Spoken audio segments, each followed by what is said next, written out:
Hello friends, இன்றைக்கி morning walking டைமுங்க. என்ன தான் இருட்டோட எந்திரிச்சு வந்தாலும் கொஞ்ச நேரத்துலேயே விடிஞ்சிருது. அந்த காலை பொழுது விடியறது அப்படிங்கிறது ஒரு மேஜிக் மாதிரி கொஞ்ச நேரத்தில் இருட்டிலேருந்து அப்படியே வெளிச்சமாயிருது. அப்புறம் யூஸ்வலாக மார்க்கெட்டுக்கு போனாங்க. தக்காளி கொஞ்சம் வாங்கிட்டு அப்படியே போய்கிட்டு இருந்தேன். அப்புறம் ஒரு கடையில் பலாக்காயை பார்த்தேன். அதை பார்த்ததும் நம்ம மரம் ஞாபகத்துக்கு வந்துச்சுங்க. நம்ம மரத்தில் நேரம் பிஞ்சு வந்திருக்குமா, காய் வந்திருக்குமான்னு யோசிச்சுட்டே இருந்தேன்.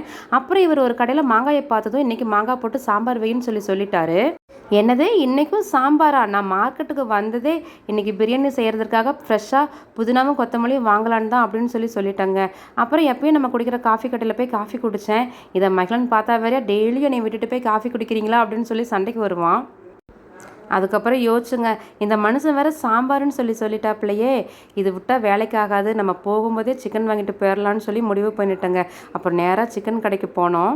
காலையில் டிஃபனுக்கு தனியாக, மதியத்துக்கு பிரியாணிக்கு தனியாக சிக்கன் வாங்கிட்டேன். இன்றைக்கி வாக்கிங் டைம் எனக்கு இப்படி தான் போச்சு.